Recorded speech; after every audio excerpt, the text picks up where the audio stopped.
आकाशवाणी गोरखपुर से समाचार दर्शन।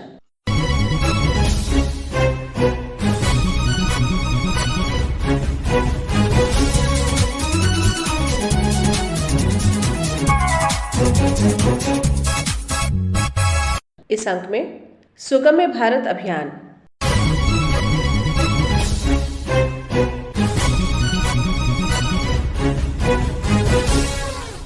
दिव्यांगों के लिए चलाए जा रहे सुगम्य भारत अभियान से शिक्षा के क्षेत्र में व्यापक बदलाव आ रहा है।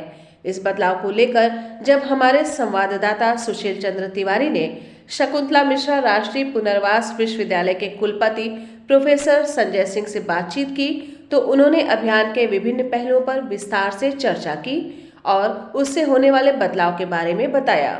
प्रस्तुत है बातचीत के प्रमुख अंश।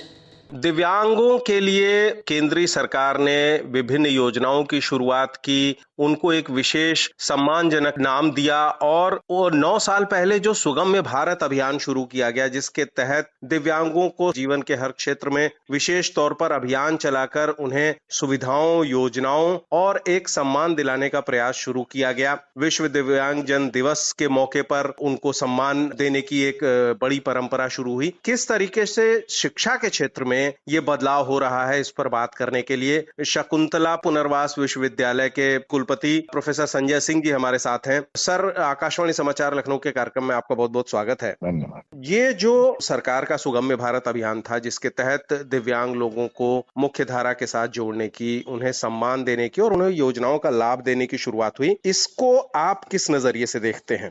सुगम्य भारत माननीय प्रधानमंत्री जी की जो योजना है, उससे निश्चित रूप से एक अवेयरनेस भी आई और एक कॉन्फिडेंस है, जो अंदर एक कॉन्फिडेंस बच्चों के मैं देखता हूँ, जो दिव्यांग बच्चे हमसे मिलते हैं तो दिव्य शब्द से ही उनके अंदर एक पॉजिटिविटी का निर्माण होता है। इस तरह से जो एक भाव है कॉन्फिडेंस का, ये बहुत ही महत्वपूर्ण है उनके जीवन में, क्योंकि कभी कभी कोई अंग ना हो, ठीक से ना काम करता हो और उसके साथ आदमी डिप्रेशन की तरफ चला जाता है। पर जब एक वातावरण मिलता है, समाज की सहभागिता होती है और लोग उनको प्यार से देखते हैं, और उसके लिए प्रथम जो सीढ़ी यही है कि हम उनकी चिंता करें, कैसे वो उनकी सुविधाओं में और हम बढ़ोतरी कर सकें। ये एक बहुत ही आवश्यक विषय है और माननीय प्रधानमंत्री जी ने इसको लेके एक विशेष जो अभियान चलाया 9 साल पहले, उसकी परिणति दिखाई पड़ रही है हर जगह पर। ये अपने आप में एक बहुत बड़ी पहल है उन लोगों के कॉन्फिडेंस बिल्डिंग में, समाज के मुख्य धारा में उनको जोड़ने के लिए। जी सर, आप शिक्षाविद भी हैं, आप लंबे समय से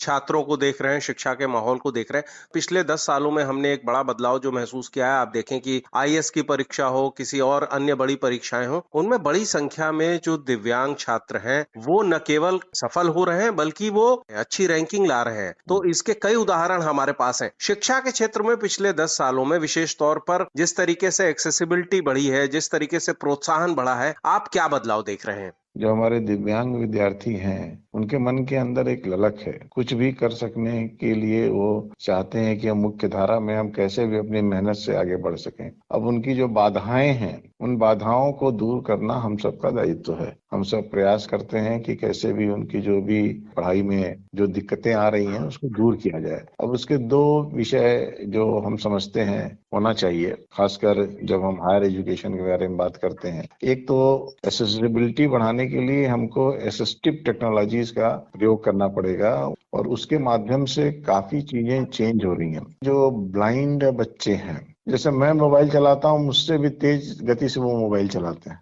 तो ये जो एक्सेसिबिलिटी, जो असिस्टिव टेक्नोलॉजीज हैं, इससे एक्सेसिबिलिटी बहुत बढ़ रही है। विश्वविद्यालय में एक ही क्लास में जो सकलांग विद्यार्थी है वो भी पढ़ता है, जो दिव्यांगजन है वो भी पढ़ते हैं, जैसे जो ब्लाइंड हैं वो भी एक क्लास में है, डेफ एंड डम भी हैं। एक ही क्लास में ऑर्थोपेडिकली चैलेंज व्यक्ति हैं। एक क्लास में 4 कैटेगरी है और चारों की अपनी अपनी लिमिटेशंस हैं।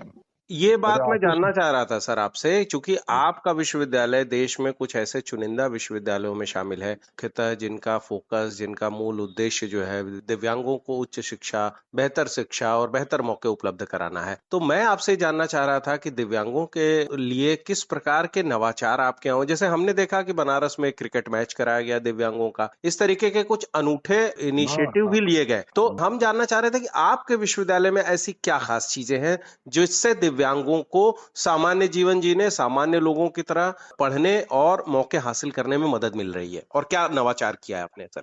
अभी तो हम लोग ने बहुत कोशिश कर रहे हैं, जैसे स्मार्ट केन, व्हाइट केन, बच्चों को कैसे उसको यूज करना है, कैसे उसको पकड़ के आप चल सकते हैं, किस तरह से आपको गाइड करेगी स्मार्ट केन कि आगे क्या है, कहाँ बाधा है, कहाँ पे गड्ढा है, कहाँ पे कोई पत्थर है, इस तरह के उसको लेके कैसे चलना है, इसकी भी ट्रेनिंग हम लोग देते हैं बच्चों को। अभी हम लोगों ने एक समर्थन ट्रस्ट से एक बच्चों को स्मार्ट गॉगल्स, जिसमें कि एआई की मदद से बच्चों को पता लग सकता है, उनकी ट्रेनिंग देने पे उनको समझ में आ जाता है कि यहाँ पे कौन बैठा है, कितने लोग यहाँ बैठे हैं। देख तो नहीं सकते पर एक फील कर सकते हैं कि क्या क्या चीजें अगल बगल हैं, कौन कौन लोग हैं, क्या है। स्मार्ट गॉगल्स के माध्यम से उनकी विजिबिलिटी बढ़ जाती है और परसेप्शन बढ़ जाता है।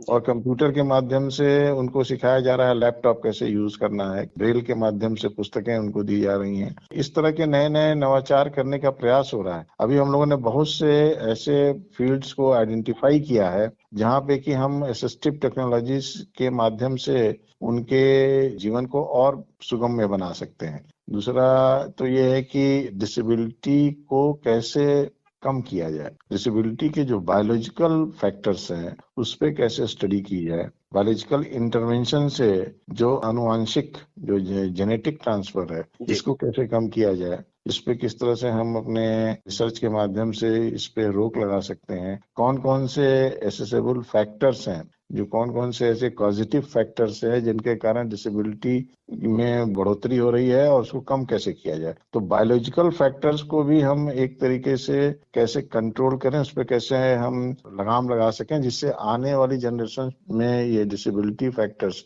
जो आ रहे हैं उसको हम रिड्यूस कर सकें। और इनका एक मनोवैज्ञानिक पहलू भी है सर कि वो किस तरीके से समाज में उनको पॉजिटिव माहौल रहे, उनको लिए उनको खुद कितना जो है संघर्ष करना पड़ता है समाज में अपने को स्थापित करने के लिए, तो साइकोलॉजिकल असिस्टेंस भी बहुत जरूरी है। क्या होता है जब कहीं आप कमजोर होते हैं किसी शरीर के किसी अंग के कारण, तो अंदर में मानसिक थोड़ा सा आप कह लीजिए कि स्पिरिट लो हो जाती है।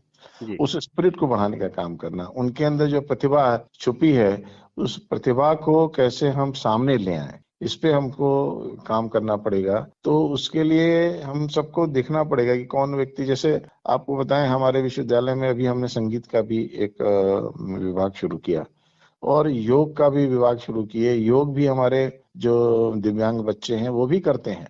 योग के माध्यम से उनको स्वस्थ रखना, संगीत के माध्यम से उनके स्पिरिट को और बढ़ाना, उनके जो अंदर की टैलेंट है उसको बाहर निकालना। ब्रेल के माध्यम से रामायण का पाठ उन्होंने करते हुए मैं देख के आश्चर्यचकित रह गया कि इतनी तेजी से वो रामायण पढ़ रहे थे और टोटली ब्लाइंड। मतलब वो देख के मुझे आश्चर्य हुआ कि कितनी प्रतिभा इनके अंदर छुपी हुई है। तो इन प्रतिभाओं को कैसे सकारात्मक रूप से समाज के हित में उसका उपयोग हो सके और समाज इनकी प्रतिभाओं को समझे, उन प्रतिभाओं को लेके हम लोग आगे बढ़ रहे हैं। और खेल कूद के जहाँ तक बात है, अभी आपने ब्लाइंड क्रिकेट के बारे में बात की, अभी यहाँ पे हमारे विश्वविद्यालय और टीएस मिश्रा जो यूनिवर्सिटी है उसके तत्वाधान में एक नेशनल ब्लाइंड क्रिकेट ब्लाइंड का एक टूर्नामेंट हुआ था। उसमें देश के 7-8 राज्यों से ब्लाइंड की टीमें आई थी, उन्होंने पार्टिसिपेट किया था और हमारे भी बच्चे उसमें पार्टिसिपेट किए थे। हमारे विश्वविद्यालय के बच्चे जो ब्लाइंड हैं वो यूपी टीम के भी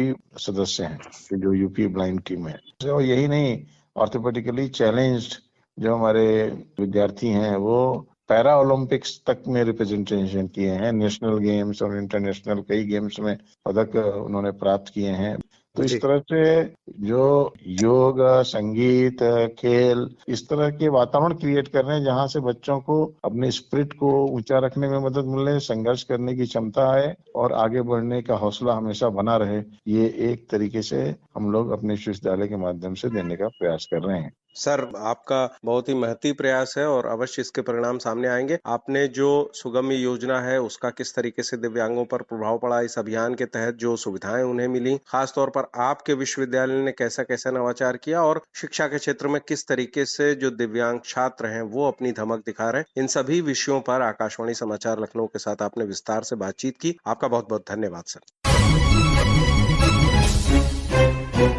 इसी के साथ संपन्न होता है समाचार दर्शन का ये अंक। संपादन सुशील चंद्र तिवारी और वाचन सोनी निगम।